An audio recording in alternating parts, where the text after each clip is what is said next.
வணக்கம். என்னோட பெயர் ambassador doctor Sam Praveen, chairman for social justice for international anti crime association. இந்த வேளையில்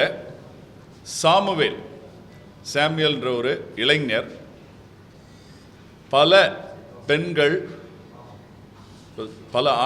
பல ஆண்களை ஏமாற்றிய ஒரு பெண். அந்த பெண் மூலமா இவர் மிகவும் பாதிக்கப்பட்ட நபர்.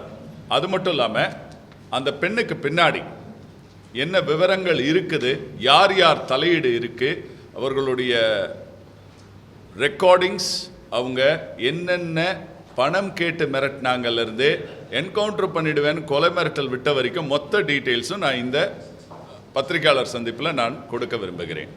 என்னவென்றால், இவர் தாம்பரம் எல்லைக்குட்பட்ட இடத்தில் வசிக்கிறார். வேலை பார்க்கறது பெருங்குடி ஏரியாவில், அங்கே ஒரு ஐடி கம்பெனியில். அதே கம்பெனியில் டெலிகாலராக வேலை பார்த்த, இப்போ வரைக்கும் வேலை பார்த்து கொண்டிருக்கிற லிசியா என்கிற பெண்மணி, அவங்க ராயப்பேட்டாவை சேர்ந்தவர்கள். அந்த பெண்மணியுடைய மெயின் ஹேபிச்சுவல் அஃபெண்டர்னு சொல்லுவோம்.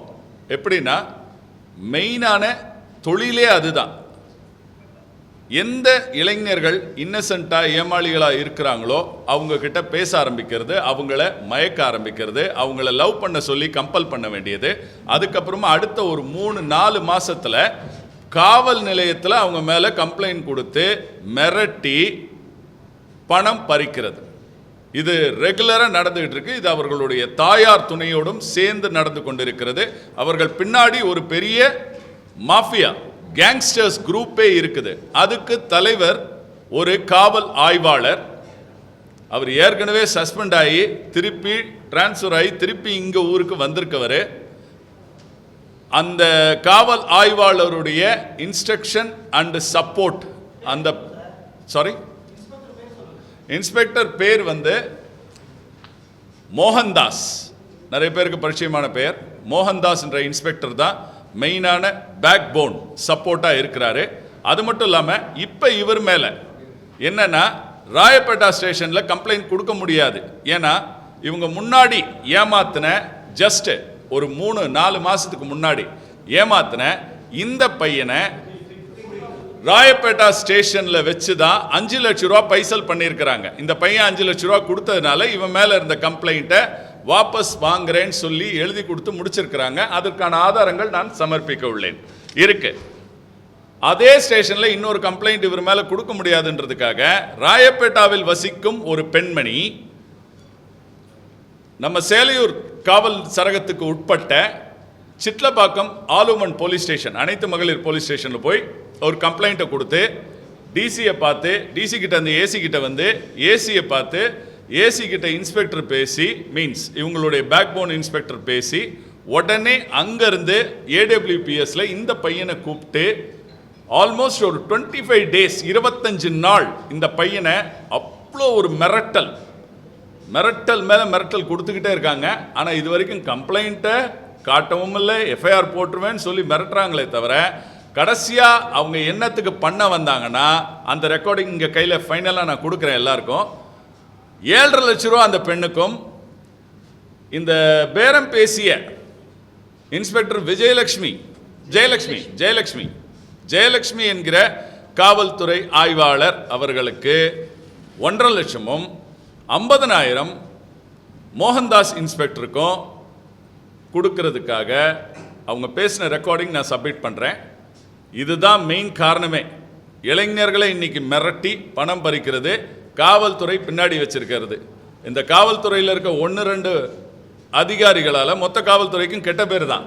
இதில் இன்னொரு விஷயம் என்னன்னா, ஒரு வாரத்துக்கு முன்னாடி சேலையூர் காவல் சரகத்துடைய உதவி ஆணையாளர், அசிஸ்டன்ட் கமிஷனர் திருவாளர் கிறிஸ்டியன் ஜெயசீலி அவர்கள் இந்த பையனை பிளஸ் சாமுவேலையும் அவருடைய அம்மாவையும் கூப்பிட்டு ஸ்டேஷன் உள்ளே அவரோட ஆஃபீஸ்லேயே வச்சு, இந்த பையனுக்கு ஆக்சிடென்ட் ஆகி கை உடஞ்சிருக்கு சார், கை உடஞ்சிருக்கு, என்னால் இது பண்ண முடியாதுன்னா கை கட்ட கழட்டுன்னு சொல்லி சட்டையை பிடிச்சி கீழே தரன்னு இழுத்து கீழே தள்ளி அவங்க அம்மாவை பிடிச்சி தள்ளி அவங்கள அசிங்கமாக பேசி இந்த பையனையும் அடித்து, இன்னொரு மெயினான விஷயம் என்னென்னா, நான் என்கவுண்டர் பண்ணியிருக்கிறேன், இத்தனை கேசஸ் நான் என்கவுண்டர் பண்ணியிருக்கேன். அவர் பண்ணியிருக்கிறார் இல்லைன்னு சொல்லலை. இந்த பீகார் பர்சன்ஸ் 4 பேரை சுட்டாங்க துறைப்பாக்கம் லிமிட்டில். அப்போ அதை இன்ன வரைக்கும் வச்சுக்கிட்டு வரவங்க போகிறவங்ககிட்டலாம் என்கவுண்டரில் போட்டுருவேன் பயமுறுத்திக்கிட்டு இருக்காங்களே தவிர, இவனையும் அதே மாதிரி பயமுறுத்தி, நீ அந்த பொண்ணை திங்கக்கிழமை காலையில் 10 மணிக்கு நீ தாலி கட்டலைன்னா உன்னை என்கவுண்டரில் போட்டுருவேன், இல்லை எஃப்ஐஆர் போட்டு உன் குடும்பத்தையே காலி பண்ணிடுவேன்னு சொல்லி மிரட்டினதும் இருக்கிறது. உண்மையாக மிரட்டியிருக்காரு. அந்த இடத்துல அட்வொகேட்டை உள்ளே விடலை. அதுக்கப்புறம் நாங்கள் அந்த இடத்துக்கு சென்று பையனை ரெஸ்கியூ பண்ணி எடுத்துகிட்டு போய் அடுத்த நாளே தாம்பரம் ஆணையாளரை சந்தித்தோம். திருவாளர் அபின் டி மோடாக் IPS. உண்மையாக சொல்லணும்னா காவல்துறையில் அருமையான ஒரு commissioner. Is the best person I ever met. உடனே இந்த கம்ப்ளைண்ட்டை ஆராய்ந்து இம்மிடியட்டாக டிசியை பார்க்கணும் அப்படின்னு சொல்லி, நீங்கள் உடனே டிசியை போய் பாருங்கன்னு சொல்லி டிசி கிட்ட டைரக்ட் பண்ணார். அவர் பர்சனலாக சைன் பண்ணார்.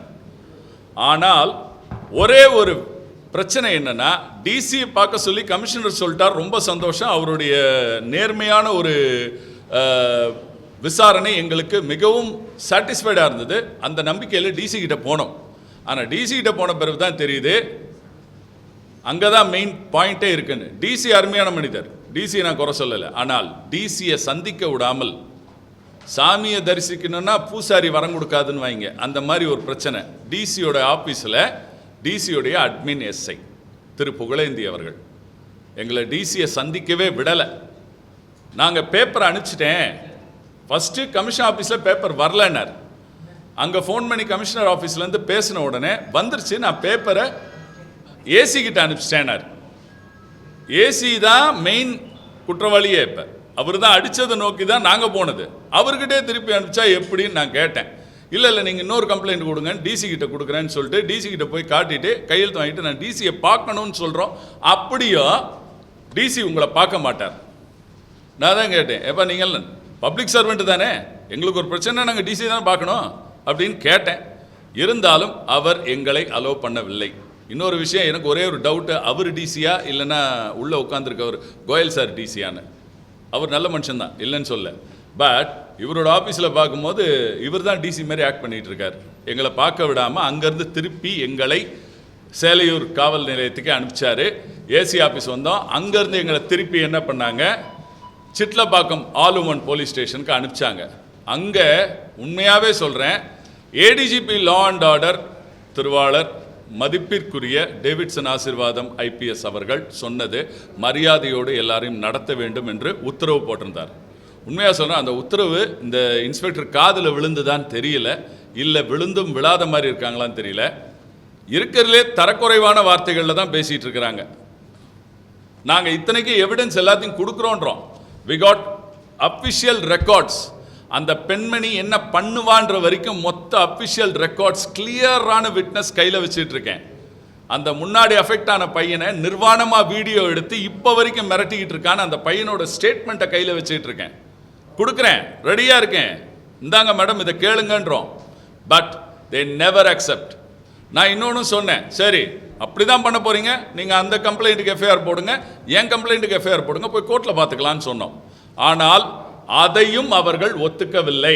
நான் அவனுக்கு மட்டும்தான், அந்த பொண்ணுக்கு மட்டும்தான் எஃப்ஐஆர் போடுவேன், இவனை பிடிச்சி உள்ளே போடுவேன் அப்படின்றாங்க. நான் எதை சொன்னேன், நியாயமாக விசாரித்தா சந்தோஷம், இல்லைன்னா விடுங்க, நாங்கள் பத்திரிகையாளர் மன்றத்தையும் கோர்ட்டையும் நாங்கள் சந்திக்கிறோம், நாங்கள் அங்கே போய் நியாயத்தை தேடிக்கிறோன்னு சொன்னோம்.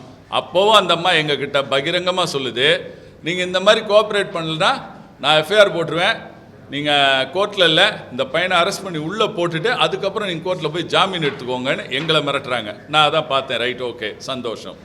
அதிகார துஷ்பிரயோகம், ரொம்ப கேவலமான வார்த்தைகளில் நியாயம் இருக்கிற பகுதியை என்னன்னு கூட கேட்காம பணம் முக்கியம் என்று போலீஸ் காவல்துறை அதிகாரிகள் உண்மையாக அவ்வளோ ஒரு மட்டமான ஒரு விசாரணையை நடத்தினாங்க.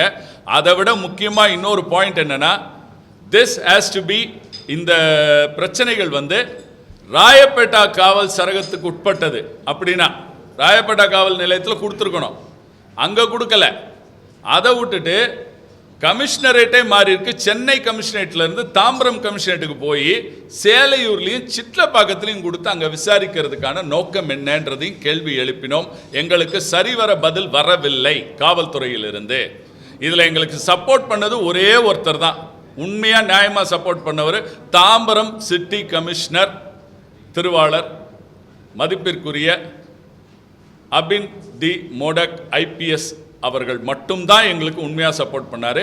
ஆனால் கமிஷனருடைய உத்தரவையும் மீறி கமிஷனருக்கும் மேலே இருக்கிற மாதிரி நினச்சிக்கிட்டு டீல் பண்ணுறது டிசியோடைய அட்மினஸை, முக்கியமாக சேலையூர் காவல் சரகத்துடைய உதவி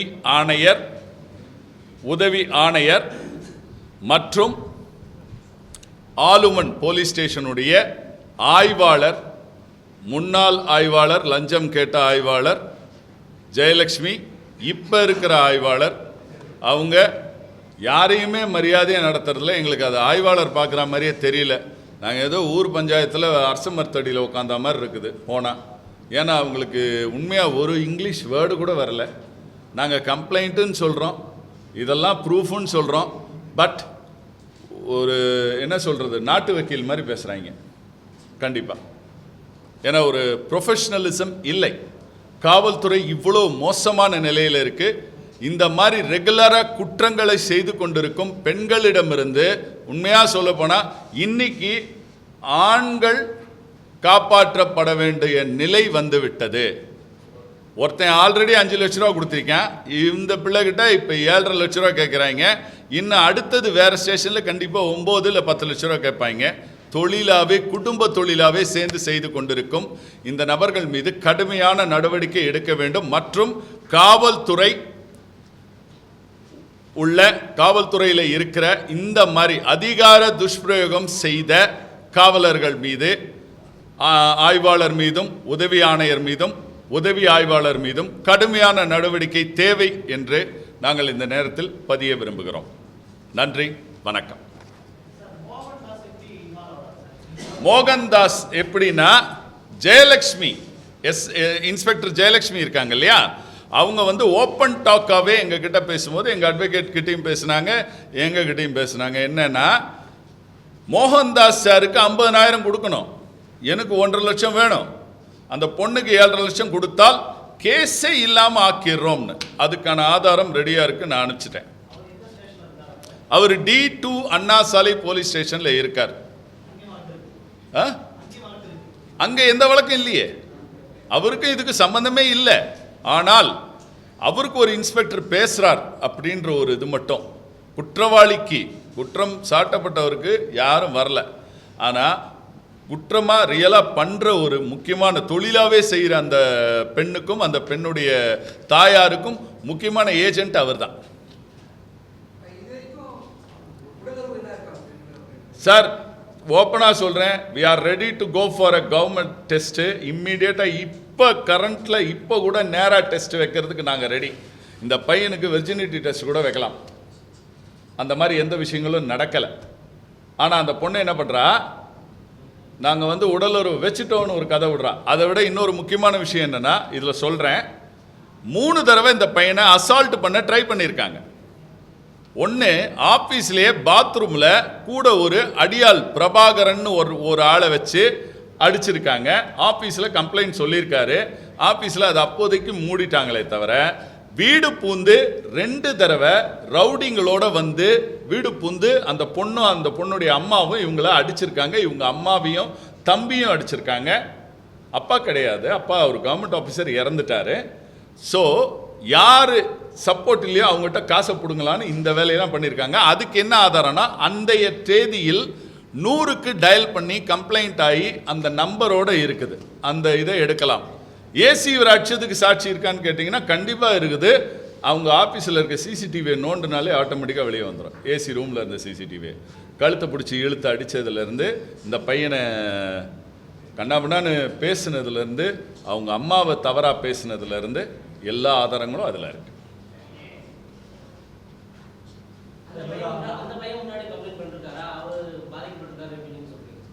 இந்த பையன் இந்த பையன் முன்னாடி பையனா? அதற்கான ஆதாரம் என்கிட்ட இருக்கு. அந்த பையன் எழுதி கொடுத்து இந்த கம்ப்ளைண்ட் வந்து வாபஸ் செய்யப்பட்டது அப்படின்றது அந்த சிஎஸ்ஆர் காப்பி இருக்கு இல்லையா, அது சிஎஸ்ஆர் காப்பியை நான் வச்சிருக்கேன். ராயப்பேட்டா ஸ்டேஷன்ல இது நடந்தது. அதை நாங்கள் பின்னாடி விசாரணை செய்தோம். W23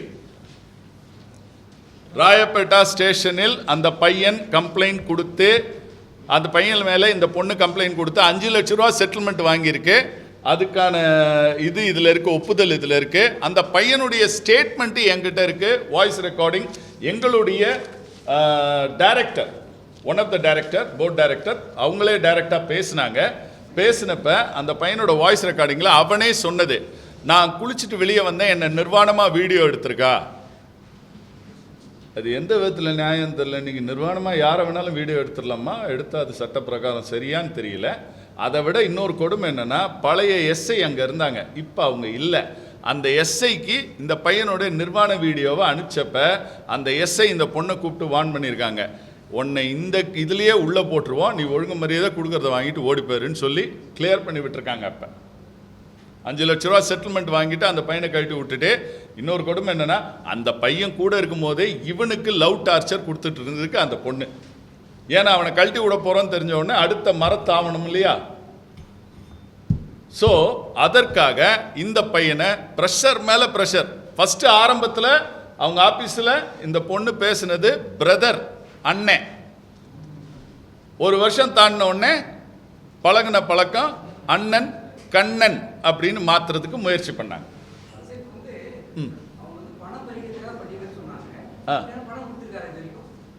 பணம் கொடுக்க சொல்லி இன்சிஸ்ட் பண்றாங்க. ஆனா நம்ம தவறு பண்ணா காம்பன்சேஷன் கொடுக்கலாம், இல்ல கல்யாணம் பண்ணலாம், நாங்களே பண்ணி வைப்போம். தவறு பண்ணியிருந்தா ஆரம்ப ஸ்டேஜில் இது வரைக்கும் பணம் கொடுத்ததில்லை. ஒரே ஆஃபீஸில் தான் ஒர்க் பண்ணியிருக்காங்க. அந்த அம்மா பொறுத்த வரைக்கும் ஆரம்பத்தில் கேட்க மாட்டாங்க. ஏன்னா ஆரம்பத்தில் கேட்டால் ரொம்ப கம்மி. கொஞ்ச நாள் ஆட விட்டு ஸ்டேஷனில் போய் மிரட்டி, ஒரு டெய்லி தொழில் பண்ணுறவங்க 1000-2000 நின்றோம். இது 1 வருஷம் இல்லை 6 மாதத்துக்கு ஒரு தடவை மொத்த அறுவடை பண்ணுற கேஸு. 5 லட்சம் 10 லட்சம் இருக்கு. கேஷுவலாக எடுத்த ஃபோட்டோஸ் வெளியில் ஆஃபீஸில் வெளியே அந்த மாதிரி ஃபோட்டோஸ் எதுவுமே அந்த மாதிரி போகவும் இல்லை. அந்த அளவுக்கு போகும்.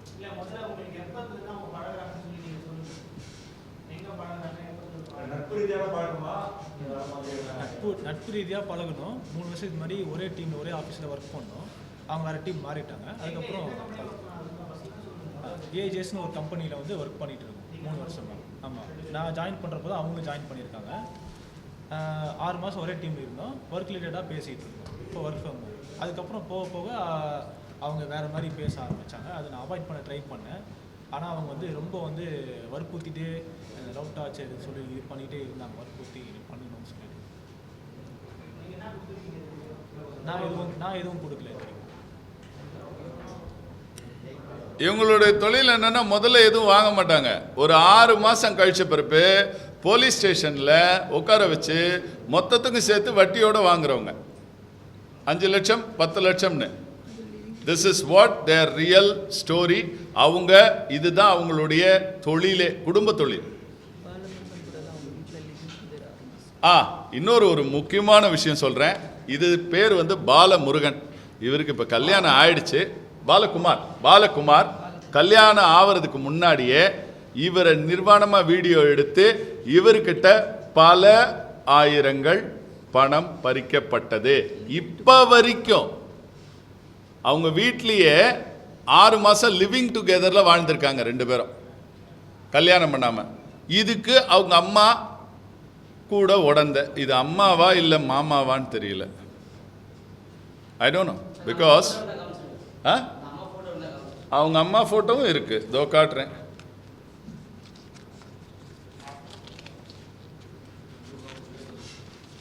இதுதான் அவர்களது.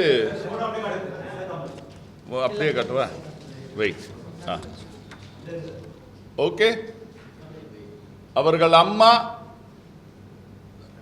பொண்ணு, இந்த பக்கம் முன்னாள் காதலர், பட் பாவம் இந்த அப்ராணி இது வரைக்கும் காசு கொடுத்துக்கிட்டு இருக்கு.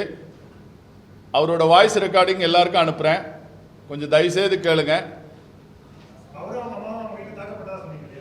எஸ், அதுவும் ஸ்டேட்மெண்ட் கொடுத்துருக்காரு. என்னன்னா, ஒரு பிரச்சனை ஆகி அவங்க அம்மாவும் இந்த பொண்ணும் அவங்க வீட்டுக்கு போய் இந்த நபருடைய அம்மாவையும் இவரையும் தாக்கியிருக்காங்க. இவங்களுக்கு இதே தான் வேலை. ஒத்து வந்தா ஓகே, இல்லைன்னா வீடு பூந்து அடிக்கிறது. அதுக்கு ஒரு 2-3 குண்டாஸ் வச்சிருக்கிறாங்க, ராயப்பேட்டாவை சேர்ந்த ரவுடிகள். அதற்கு சப்போர்ட்டா காவல் ஆய்வாளர்கள்.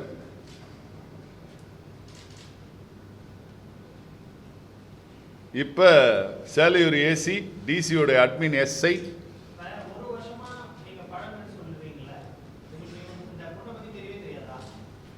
இல்லை, எனக்கு இதை பற்றி தெரியாது. இந்த பிரச்சனை அப்புறம் வீட்டுக்கு வந்து இது பண்ணதுக்கப்புறம் நாங்கள் வந்துட்டு காவல் நிலையத்தை அணுனதுக்கப்புறம் எங்கள் சப்போர்ட் இவங்கெல்லாம் வந்ததுக்கப்புறம் தான் இது வந்து அவங்க செக் பண்ணி சொன்னாங்க இது மாதிரி இருந்திருக்குன்னு சொல்லி.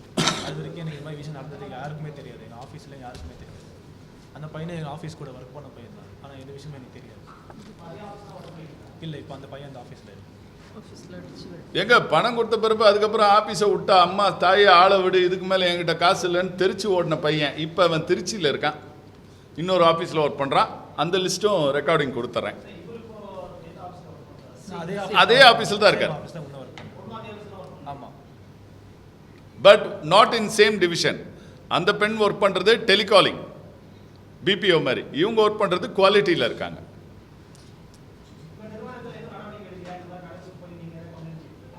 நானும் கம்ப்ளைண்ட் பண்ணேன். அவங்க வந்து எல்லாம் பேசிட்டு நீங்கள் பர்சனல் விஷயமாக வந்திருக்கீங்க, நீங்கள் ஆஃபீஸ்க்குள்ளே வச்சு நீங்கள் வந்து இது மாதிரி பண்ணக்கூடாது வார்ன் பண்ணி 2 பேரையும் விட்டாங்க. அதுக்கப்புறம் எதுவும் ஆஃபீஸ்க்குள்ளே இந்த மாதிரி பிரச்சனை பண்ணலை. திருப்பி ஏதாவது பிரச்சனை பண்ணால் ஆஃபீஸ்லேருந்து நீக்கிடுவோன்னு சொன்னாங்க. அதனால் ஆஃபீஸில் பண்ணாமல் வெளியில் வச்சு வீட்டில் வந்து ஆள் கூப்பிட்டு வந்து அடித்து அந்த மாதிரி பண்ணாங்க. நாங்கள் அப்புறம் 100க்கு கால் பண்ணி கம்ப்ளைண்ட் பண்ணிடுவோம்.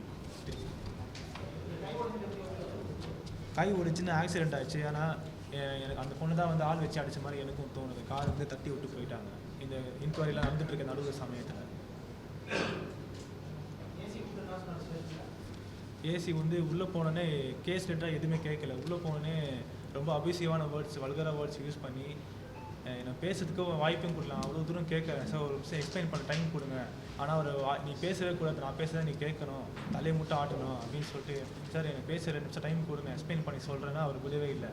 அது பேசுகிறது நீ பேசுகிறது தப்புன்னு உடனே அடிக்க ஆரம்பிச்சு என்னை கை தான் கட்டு போட்டிருக்க, ரொம்ப வந்துட்டு ஷோ காட்ட வரையா அப்படின்னு சொல்லிட்டு அவுத்து கட்டெல்லாம் அவுத்து உள்ள கையெல்லாம் முறுக்கி தள்ளி விட்டு ரொம்ப பெயின் இதுவாகிடுச்சு. அப்புறம் என் அம்மாவும் உள்ளே கூப்பிட்டு அம்மாவே ரொம்ப வல்கரான வேர்ட்ஸ்லாம் யூஸ் பண்ணி கடைசியிலேருந்து ஒரு 1/2 மணி நேரம் 3/4 மணி நேரம் உள்ளே பேசிட்டு இருந்தோம் ஏசி ரூமுக்குள்ளே. வெளியில் வர வரைக்கும் என்கவுண்டர் கதையை பற்றி சொல்லி நான் உன்னையும் என்கவுண்டரில் போட்டுருவேன், அதுதான் என்னை வந்து அப்படி சொல்லிட்டு இருந்தேன். கடைசி வரைக்கும் நீ வந்துட்டு நீ இப்போ கூட உன்னை ரிமாண்ட் பண்ணி எஃப்ஐஆர் போட்டு உள்ளே தள்ளிடுவேன், அதுதான் சொல்லிட்டு இருந்தார். கேஸ் டேட்டாக எதுவுமே அவர் பேசவே இல்லை கடைசி வரைக்கும். ஆமாம், முன்னாடி 15 லட்சத்தில் ஆரம்பிச்சது, அப்புறம் 7.5 லட்சம் எக்ஸ்ட்ரா, ஒரு 1.5 லட்சம் 2 லட்சம் அப்படி எக்ஸ்ட்ரா 7.5 லட்சத்தில் வந்து நீக்கினாங்க கடைசியாக. அந்த பொண்ணு டேரெக்டாக வந்து கேட்கல, போலீஸ் மூலிமா வச்சு தான் கேட்டாங்க.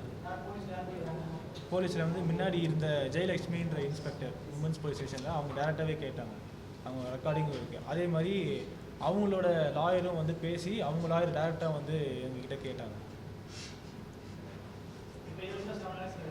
ஆமாம், முன்னாடி கேட்டாங்க. அதுக்கப்புறம் இன்ஸ்பெக்டர் மாறினதுக்கப்புறம் அந்த காசு டேரெக்டாக கேட்காம நீ கல்யாணம் பண்ணிக்கணும், கல்யாணம் பண்ண அவங்க என்ன தாட்னா கல்யாணம் பண்ணிவிட்டு பெருசாக ஏதாவது இது பண்ணலான்னு சொல்லி நினைக்கிறாங்களான்னு எனக்கு தெரியல. இப்போ கல்யாணம் பண்ணி ஆகணும் இல்லைனா எஃப்ஐஆர் போட்டுலான்னு சொல்லி மிரட்ட ஆரம்பிக்கிறாங்க. இல்லை, அந்த மாதிரி எதுவுமே இல்லை. அதான் எனக்குமே புரியல. ஏன்னா எந்த அடிப்படையுமே அவங்க நடக்கும் இல்லை, எதுவுமே நடந்த மாதிரி அவங்க காட்டிக்கிட்டு இருக்காங்க. அதுக்கு அவங்க போலீஸும் வந்துட்டு எக்ஸ்பிளைன் பண்ணவும் சான்ஸ் கொடுக்காம அவர் சொல்கிற அவ்வளோ தூரம் எப்படி நடக்காமல் இருக்கும்னு அவங்க அதையே சொல்லிட்டு இருக்காங்க. நான் பேசுறது கேட்கவும் மாட்டேங்கிறாங்க, யாருமே ஒத்தரிக்க மாட்டாங்க போலீஸில். அடுக்கு வச்சும் போனாலுமே அவங்க வந்து நீங்கள் வந்து கோர்ட்டில் பார்த்துக்கோங்க, நான் எஃப்ஐஆர் போட தான் முடியும் அப்படி தான் சொல்கிறாங்க. வேறு எதுவுமே பேச வாய்ப்பு கொடுக்க மாட்டாங்க. அதுதான் இங்கே மெயினான விஷயம். இங்கே இருக்கிற அந்த இன்ஸ்பெக்டர் இருக்கார் இல்லையா, நான் சொன்னேன் இல்லையா, மோகன்தாஸ், அவருடைய இன்ஃப்ளூயன்ஸ் மூலமாக வந்ததுனால போலீஸ் பொறுத்த வரைக்கும் நாங்களும் ஒரு சாட்சி தான். நாங்கள் உள்ளே போய் எவிடன்ஸ் எல்லாத்தையும் கொடுக்குறோன்னு சொன்ன பிறகும் அட்வொகேட்டையும் அலோவ் பண்ணலை, எங்களையும் அலோவ் பண்ணலை. ஒன்லி இந்த பையன் மட்டும்தான் வரணும், ஒன்று பண்ணுறதா இருந்தால் கல்யாணம் பண்ணணும், இல்லைன்னா பணம் கொடுக்கணும். இந்த ஸ்டேட்மெண்ட் மட்டும்தான் நிற்கிது. இன்னொரு விஷயம், கல்யாணம் ஏன் பண்ணணும்னு இப்போ அந்த ஒரு ஐடியா வந்திருக்கிறது எதுக்குன்னா, கல்யாணம் பண்ணிவிட்டு அடுத்த 1 மாதம் to 2 மாதத்துக்குள்ளார இந்த பையன் மேலே 498 செக்ஷனில் ஃபைல் பண்ணி மொத்தமாக இவங்ககிட்ட வந்து முழுசாக உருவி எடுத்துருவாங்க. கமிஷன் ஆஃபீஸில் கமிஷனரை பர்சனலாக பார்த்து கமிஷனர்கிட்ட கொடுத்தோம், தாம்பரம் கமிஷனர்கிட்ட. ஏன்னா இவங்க அங்கே தானே சிட்லப்பாக்கத்துக்கு வந்திருக்கிறாங்க, ராயப்பேட்டாவில் கொடுக்காம சிட்லப்பாக்கத்துக்கு வந்திருக்காங்க. ஏன்னா ராயப்பேட்டாவில் கொடுத்தா ஏற்கனவே ஒருத்தங்கிட்ட வாங்கின குட்டு வெளியே வந்துடும் இல்லையா, அதனால. ஸோ தாம்பரம் கமிஷனர் சொல்லியும், தாம்பரம் கமிஷனரை பார்த்து ஒரு 4 நாளைக்கு முன்னாடி பார்த்து நாங்கள் கொடுத்தப்ப கமிஷனர் இம்மிடியேட்டாக நோட் பண்ணி உடனே டிசியை போய் பாருங்கள், பள்ளிக்கரணை டிசி அவர் உடனே கௌதம் கோயல் சாரை போய் பாருங்க, அருமையான மனிதர். Gautam Goyal is one of the good officer, I know that. அவர் போய் பாருங்கன்னு அனுப்பிச்சாரு. நாங்கள் இம்மிடியட்டாக சோழிங்கநல்லூர்லேருந்து உடனே இதுக்கிட்ட டிசி ஆஃபீஸ் வந்துட்டோம். போய் உள்ளே போகலான்னு பார்க்குறோம். டிசியை சந்திக்க விடாமல் தடுத்தது டிசியோட எஸ்ஐ, அட்மின் எஸ்ஐ புகழேந்தி அவர் பேர். அவர் என்ன சொல்கிறாருன்னா, அவர் தான் டிசி மாரி ஆக்ட் பண்ணுறாரு. அவர் என்ன சொல்கிறாரு, இதெல்லாம் பார்க்க முடியாது, எனக்கு இன்னும் கம்ப்ளைண்ட் வரலன்னார்.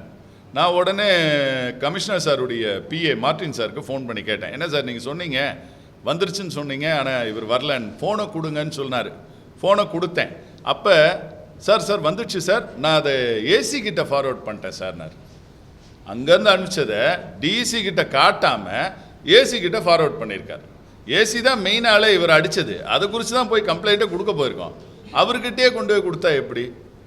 அதனால் உடனே நாங்கள் ஏசி ஆஃபீஸ்க்கு வந்தோம். அங்கேருந்து எங்களை ஏடபிள்யூபி போக சொல்லிவிட்டு இந்த கம்ப்ளைண்ட்டு 4 நாள் ஆச்சு கொடுத்து, கமிஷனர் ஆஃபீஸ்லேருந்து அன்னைக்கே ட்ரான்ஸ்ஃபர் ஆயாச்சு, கொண்டு வந்து கொடுத்துட்டாங்க. டிசியும் அப்ரூவல் கொடுத்துட்டாருன்னு சொல்லிட்டு கம்ப்ளைண்ட் இன்னும் அந்த டேபிள் அவுட் நவராமல் அங்கேயே வச்சுருக்காங்க. இவரை அந்த பொண்ணு கொடுத்த கம்ப்ளைண்ட் மேலே எஃப்ஐஆர் போட்டே ஆகணும்னு இன்ன வரைக்கும் துடிச்சிட்டு இருக்கிறாங்க. ஒன்று பணம் கொடு, இல்லை எஃப்ஐஆர் போடு. இதுதான்.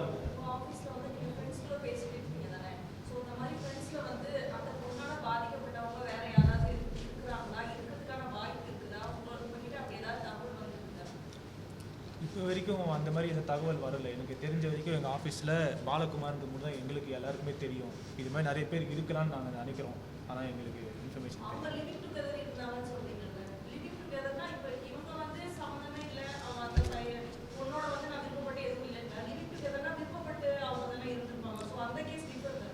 அந்த கேஸ் டிஃபர். ஆனால் அவங்ககிட்ட பணம் வாங்கியாச்சு, இப்போ வரைக்கும் பணம் வாங்கிட்டு தான் இருக்குது அந்த பொண்ணு. ப்ராப்ளம் என்னென்னா, அந்த ஆஃபீஸை விட்டு இந்த பையன் வெளியவே போயிட்டான், வேலையை விட்டு சொந்த ஊரான திருச்சிக்கே போய் இப்போ வேறு கம்பெனியில் அங்கே எங்கேயோ ஜாயின் பண்ணியிருக்கான். அடுத்தது இந்த பையன். இப்போ இவனுக்கு அடுத்தது யாருன்றது தான் யோசிக்கணும். இதுக்கு முன்னாடி அவங்க இன்னும் யார்கிட்ட பண்ணாங்கன்றத நோண்டணும். அதை விட இன்னொரு விஷயம் சொல்கிறேன், இதுலேயே இன்னொரு பாயிண்ட் இருக்கு. இன்ஸ்பெக்டர் என்ன சொன்னாங்கன்னா, ஆலுமன் இன்ஸ்பெக்டர் பணம் வந்து ஒரு அக்கௌண்ட் கொடுத்து அந்த அக்கௌண்ட்டில் ட்ரான்ஸ்ஃபர் பண்ண சொன்னாங்க. அதுக்கான ஜிபே நம்பர், அந்த அக்கௌண்ட்டு, அவங்களுடைய நம்பர் வரைக்கும் எல்லாமே இருக்குது. இதில் அவங்க கொடுத்த மெசேஜோட டிஸ்பிளே கொடுக்குறேன். என்னென்னா, அது ஒரு ட்ரஸ்டோடைய அக்கௌண்ட்டு கொடுக்குறாங்க. வழக்கமாக ட்ரஸ்ட் வச்சுக்கிறவங்க நல்லது பண்ணுறதுக்காக ட்ரஸ்ட் வைப்பாங்க. லஞ்சம் வாங்கிறதுக்கே ட்ரஸ்ட் வச்சு டாப் மோஸ்ட் மாடரேட்டாக போயிட்டுருக்குறாங்க தமிழ்நாடு போலீஸ். அது லஞ்சத்துக்காகவே ஓப்பன் பண்ண ட்ரஸ்ட்டா என்னன்னு தெரியல. இன்ஸ்பெக்டர் கொடுத்த ஜிபே நம்பர் இதுதான். ஜிபே நம்பர் இது. ஜிபேல முதல்ல 7.5 லட்சம் பண்ண முடியாது, ஒரு நாளைக்கு 1 லட்சம் தான் பண்ண முடியும். ஆனால் 7.5 லட்சமும் எப்படி ஜிபேல பண்ண சொன்னாங்க? அது ஒரு ட்ரஸ்ட் நம்பர்.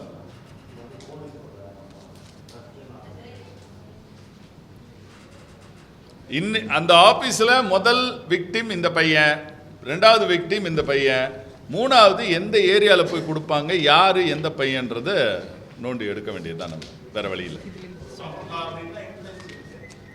இன்ஃப்ளூயன்ஸ் ஒன்றும் இல்லை சார். ஒரு இன்ஸ்பெக்டர் இருக்கார், அவர் ஏற்கனவே சஸ்பெண்ட் ஆகி பனிஷ்மெண்ட்டில் போன இன்ஸ்பெக்டரு, திரும்பவும் அவர் தான் சப்போர்ட் பண்ணிகிட்டு இருக்கார் இப்போ வரைக்கும். அந்த ஒரு பேக்ரவுண்டை வச்சுக்கிட்டு கீழே இருக்க ஆஃபீஸர்ஸ், மேலே இருக்க பெரிய ஆஃபீஸர்ஸ்லாம் யாரும் சப்போர்ட் கிடையாது. இதில் டிசி லெவல்லலாம் யாருக்கிட்டையும் அவங்க போக முடியல. ஆனால் அவங்க இன்ஸ்பெக்டர் ஏசி இந்த ரேங்க்லேயே வச்சு பேமெண்ட்டை வசூல் பண்ணுறாங்க. இது 1.5 வருஷம், இது 2 வருஷம். பட் இன் பிட்வீன் கேப் வந்து ரொம்ப. இங்கே பாருங்க, இதில் வந்து 2024 ரெசிப்ட் 2 வருஷமா மனுதாரரை எதிர்மனுதாரர் 2 வருடமாக காதலித்து திருமணம் செய்து கொள்வதாக ஆசை வார்த்தை கூறி பழகி வந்ததாகவும் தற்சமயம் திருமணம் செய்ய மறுப்பதாக புகார் மனு கொடுத்துருக்கிறாங்க சிட்லப்பாக்கத்தில். அதே W23 AWPS ராயப்பேட்டா ஆலுமன் போலீஸ் ஸ்டேஷனில் கம்ப்ளைண்ட்டு 27/7/2023 மனுதாரரை எதிர்மனுதாரர் சுமார் 1.5 வருடங்களாக காதலித்து விட்டு திருமணம் செய்ய மறுப்பதாக புகார். 2 வருஷமா இவரை லவ் பண்ணும்போது வித்தின் 6 months முன்னாடி 1.5 வருஷமா இவரை லவ் பண்ணா எப்படின்னு தெரியல. ஒரே டைம்ல 2 பேரா? அவர் ஈவினிங் லவர், இவர் மார்னிங் லவரான்னு தெரியல. இதுல டேட்டும் ஆக்சுவலி இருக்குது, டேட்டும் இருக்குது, AWPS CSR உடைய டேட் இருக்குது, அதை மாற்ற முடியாது. எஸ், அந்த பொண்ணு கொடுத்தது இந்த பையன் மேல, தோ முன்னாள் காதலன் மேல கொடுத்தது இந்த கம்ப்ளைண்ட். லிசியா பகவான் 1.5 வருஷம்னு சொல்லியிருக்கு. இங்க இவர்கிட்ட 2.5 வருஷம். இந்த கம்ப்ளைண்ட்டுக்கு டிஃபரன்ஸ் வெறும் ஜஸ்ட் 6 to 7 months தான். அப்ப 1.5 வருஷமா இவரு, 2 வருஷமா அவரு, ஒரே டேட்ல. எஸ். ஆமா, இதுல யார் ஒரிஜினல் லவர்னு தெரியல.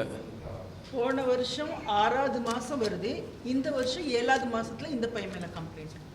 எஸ், இதுல உண்மையிலே நான் ஒரு விஷயம் சொல்ல போனா, கமிஷனர் சார் உண்மையிலே நேர்மையா நியாயமா இருக்கிற வாட்ஸ்அப் சாட்டிங்லேருந்து ஒன்னொன்னாவே அவர் பார்த்தாரு. இந்த பையன் முன்னாடி வச்சு எல்லாமே படித்து பார்த்துட்டு இந்த பையன்கிட்டே பேசினாரு.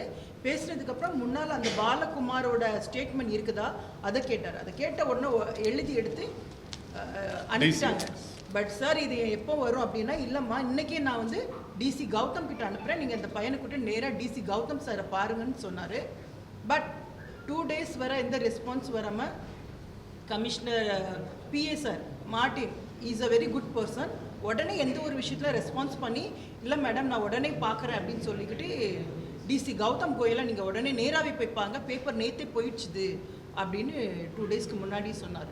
பட் அந்த டைமில் தான் நாங்கள் டிசி கௌதம் கோயலை பார்க்க போகும்போது புகழேந்தி சார் கொஞ்சம் கூட எங்களை மீட் பண்ணார். ஆக்சுவலி 1 hour வெயிட் பண்ண சொன்னார். இருங்க மேடம் சொல்லிக்கிட்டு நாங்கள் எல்லாருமே அவங்க பேரண்ட்ஸ் போயிருந்தோம்.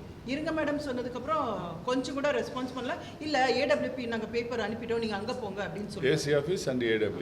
ஸ்பெஷலாக ஒரே ஒரு விஷயம் நான் வந்து நேற்று நடந்த ஒரே ஒரு விஷயம் சொல்ல விரும்புகிறேன்.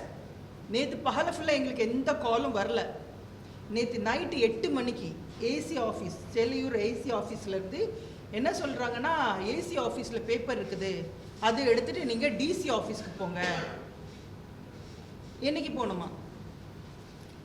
ஏசி ஆஃபீஸில் பேப்பர் இருக்கிறத டிசி ஆஃபீஸுக்கு நாங்கள் எடுத்துன்னு போகிறதுக்கு நாங்கள் என்ன தபால் வேலையாக பார்த்துன்னுக்குறோம்?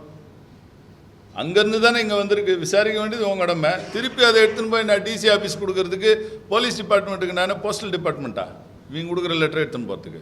மெயினாக கமிஷனர் சார் சொன்னது, நீங்கள் டிசி கோயலை போய் பாருங்கள், இந்த பேப்பர் டிசி கோயல் சார் கிட்ட தான் போகும்.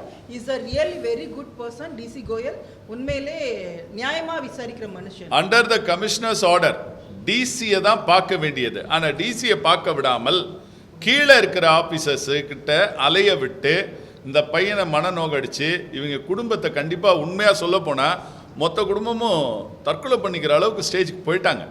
அதுக்கப்புறம் தான் நாங்கள் இறங்கி ரெஸ்கியூ பண்ணி இதெல்லாம் பண்ணக்கூடாது, இதை சட்ட பிரகாரம் சந்திக்கலாம், பத்திரிகையாளர் மன்றத்தில் இதை முதல்ல முறையிடலாம்னு சொல்லி தான் கொண்டு வந்தது. ஏன்னா உண்மையான அநீதி உண்மையாக சொல்ல போனோன்னா, இன்னைக்கு பணமோ இல்லைன்னா பதவியில் இருக்கிறவங்க யாராக கூட இருந்தால் இந்த மாதிரி அப்ராணி இளைஞர்களை பயமுறுத்தும் பெண்கள் மீது வன்மையான சட்டம் பாய வேண்டும். எல்லா பெண்களும் கெட்டவங்கன்னு சொல்லலை, நல்ல பெண்கள் எத்தனையோ பேர் இருக்காங்க.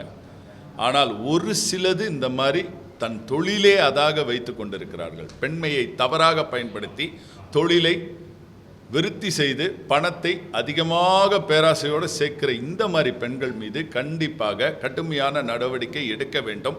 அது மட்டும் இல்லாமல் இந்த மாதிரி நபர்களுக்கு துணை போகும் காவல்துறை அதிகாரிகள் மீதும் கடுமையான நடவடிக்கை கண்டிப்பாக எடுக்க வேண்டும் என்பதை மக்கள் மத்தியில் நான் கோரிக்கையாக வைத்துக்கிறேன்.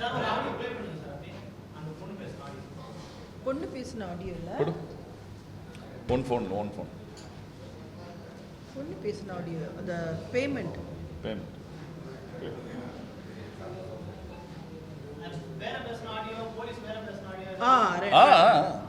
ப்ளே பண்ணுறேன். இல்லை என்னோட இதில் சவுண்ட் வரும்.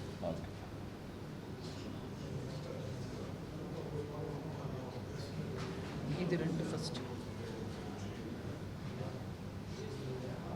சார் எதில் வைக்கிறது? அப்படியே இருக்கா? இல்லை ஃபர்ஸ்ட். ஹலோ ஃபர்ஸ்ட் இன்ஸ்பெக்டரோட வாய்ஸ் கீழே விடுங்க. அம்மாவுக்கு வந்து உடம்பு சரியில்லை, ஹெல்த் ப்ராப்ளம். சரி நாளைக்கு காலையில வந்துடுவாங்க மேடம். 11 மணிக்கு டாக்டருக்கு வந்துடுவாங்க. சரிண்ணா ஒன்றும் பிரச்சனை ஸ்டேட்மெண்ட் வாங்கிடுங்க அப்படின்னு நான் சொல்லிட்டேன். சரி சாமுவேலா சைமனா? சார் சாமுவேல் பேசுகிறேன். சாமுவேலு சொல்லுங்கண்ணா. என்னடா நான் எப்படி பண்றதுப்பா? ஏன்னா தியேட்டர்லாம் போனியாமே அப்படியா? புரியல. தியேட்டர்லாம் கூட்டின்னு போனியாமே அப்படியா? தியேட்டர் தான் நான் போனேன். தியேட்டர் கூட்டின்னு போயிட்டு ஏதோ அந்த பொண்ணை கூட்டின்னு போனியா? ஆமா போனேன். ஏதோ அங்க வந்து அது எல்லாம் பண்ணிட்டாமே அப்படியா? தியேட்டர்ல வச்சு எல்லாமே இப்பதான் பண்ண முடியும். சொல்லுங்கண்ணா. தியேட்டர்ல வச்சு ஏதோ அது உனக்கு வந்து ஹேண்ட் ஜாப்லாம் பண்ணிட்டாங்க அப்படியா? என்ன பண்ணிட்டேன்? Hand job. அதெல்லாம் கிடையாதுண்ணா. இந்த அளவுலாம் எதுவும் பண்ணல. தேட்டர்ல போய் பண்ற அளவுக்கு இது பண்றோம். சொல்லுங்க. அவ்வளவு கூட்டம் இருக்கும் தேட்டர்ல. போற தேட்டர்லாம் கூட்டமா தான் இருந்தது. அப்ப இவனும் காலி தேட்டர்லாம் கூட்டு போவேன். அந்த அளவுக்குலாம் வந்து கிடையாது.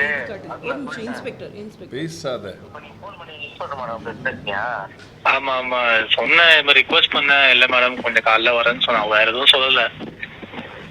ஹாஸ்பிட்டலா எதுவும் பேசல. சரிப்பா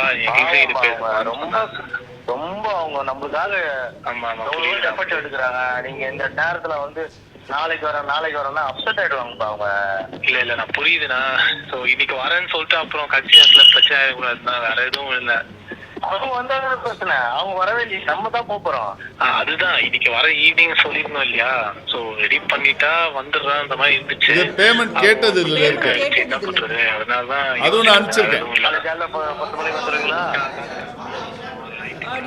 இன்னொன்னு அந்த இன்ஸ்பெக்டர் சார் இன்னொன்னு ஆடியோ இன்ஸ்பெக்டர் கேட்டதும் இருக்கு.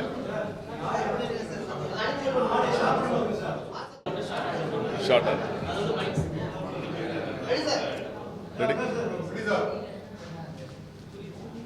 வணக்கம். நான் doctor Sam Praveen, chairman for social justice for international anti crime association. இந்த நேரத்தில் பத்திரிகையாளர் மன்றத்தில் நான் லிசியா என்கிற பெண்மணி பல ஆண்களை ஏமாற்றி லவ் பண்ணுறேன்னு சொல்லி லவ் ட்ராப்பில் உழ வச்சு அவர்கள் மீதே போலீஸில் வச்சு தனக்கு உதவியாக போலீஸில் இருக்கிற ஒரு ஆய்வாளர் மோகன்தாஸ் அவருடைய பெயரை பயன்படுத்தி அவருடைய இன்ஃப்ளூயன்ஸை பயன்படுத்தி நபர்களை மிரட்டி காவல் நிலையத்தில் வைத்து மிரட்டி 5 லட்சம் 6 லட்சம் 10 லட்சம்னு சொல்லி பேரம் பேசி காசு பிடுங்கிறது. அது மாதிரி இந்த ஒரு நபர்கிட்ட ஆல்ரெடி 5 லட்சம் பிடுங்கிட்டாங்க ராயப்பேட்டா ஸ்டேஷனில். அடுத்தது இவர்கிட்ட மிரட்டி காசை பிடுங்குறாங்க. இத்தனைக்கும் இவருக்கும் அந்த பெண்ணுக்கும் எந்த ஒரு தொடர்புகள் கிடையாது. ஒரே கம்பெனியில் வேலை பார்த்தாங்களே தவிர எந்த தொடர்புகளும் கிடையாது. ஆனால் இதற்காக பேரம் பேசியதில் இன்ஸ்பெக்டர் ஜெயலட்சுமி 7.5 லட்சத்துக்கு பேரம் பேசியிருக்காங்க. அதுக்கான ரெக்கார்டிங் நான் கொடுக்குறேன்.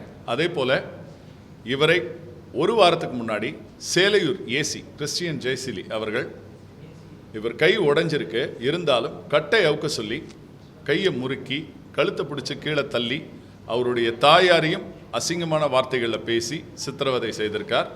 என்கவுண்டர் பண்ணிவிடுவேன்னு சொல்லி மிரட்டியிருக்கார் மெயினாக. எதுக்குன்னா 10 மணிக்கு அடுத்த நாள் காலையில் தாலி கட்டலன்னா உன்னை கொண்டு போடுவேன்னு சொல்லி, இல்லை எஃப்ஐஆர் போட்டு உன் குடும்பத்தையே நாசி பண்ணுவேன்னு சொல்லி மிரட்டியிருக்காரு. அது ரிலேட்டடாகவும் கமிஷனரை சந்தித்தோம். தாம்பரம் கமிஷனர் உடனடியாக நடவடிக்கை எடுத்து டிசியை பார்க்க சொன்னார்.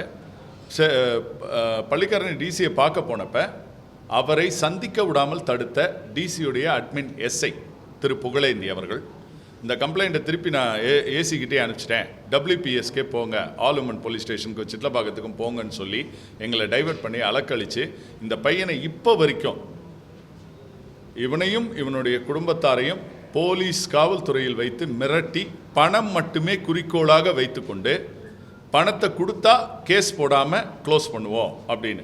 நாங்கள் கொடுத்த கம்ப்ளைண்ட்டுக்கு ஒரு CSR கொடுக்க மாட்டாங்க. கமிஷனர் கையெழுத்து போட்டு ஃபார்வர்ட் பண்ணியிருக்காரு. அதுக்கு ஒரு FIRையும் ஃபைல் பண்ணலை. ஆனால் சம்பந்தமே இல்லாமல் ராயப்பேட்டாவில் இருக்கும் பெண் சிட்லப்பாக்கத்தில் போய் கம்ப்ளைண்ட் கொடுத்ததை கையில் வச்சுக்கிட்டு காசு பார்க்கும் எண்ணத்தோடு காவல்துறை வேலை செய்து கொண்டிருக்கிறது. இதை தொழிலாக செய்யும் இந்த பெண் மீது கடுமையான நடவடிக்கையும், அது மட்டும் இல்லாமல் இந்த பையனை 3 தடவை கொலை முயற்சி செய்திருக்காங்க, பூந்து அசால்ட் பண்ணியிருக்காங்க. வீட்டில் 2 வாட்டி, ஆஃபீஸில் 1 வாட்டி. அதற்கும் காவல்துறை எந்த நடவடிக்கையும் எடுக்கவில்லை. 100 கால் பண்ணியும் கால் ரெக்கார்ட்ஸ் நம்பர்ஸ் எல்லாமே இருக்கு. ஆனாலும் செய்யாமல் இந்த பையனிடம் பணத்தை மட்டுமே பறிக்கும் எண்ணத்தோடு காவல்துறை அதிகாரிகளும் அந்த பெண்ணும் அவளுடைய தாயாரும் அவள் கூட இருக்கும் ரவுடி கும்பலும், ராயப்பேட்டாவை சேர்ந்த சில ரவுடிகளை வைத்துக்கொண்டே இந்த தொழிலை செய்து கொண்டிருக்கும் அந்த பெண் மீது கடுமையான நடவடிக்கை எடுக்கவும், காவல்துறையினர் மீது, இதில் ஒழுங்கற்ற முறையில் செயல்பட்டு கொண்டிருக்கும் காவல்துறை அதிகாரிகளின் மீது இரக்கம் காட்டவே கூடாது. உண்மையா தொழிலுக்கு விரோதமாக லா அண்ட் ஆர்டரை டோட்டலாக ஸ்பாயில் பண்ணிட்டு இருக்கிற இந்த காவல்துறை அதிகாரிகள் மீது வன்மையான கடுமையான நடவடிக்கை எடுக்க வேண்டும் என்று அன்புடன் கேட்டுக்கொள்கிறோம். நன்றி, வணக்கம்.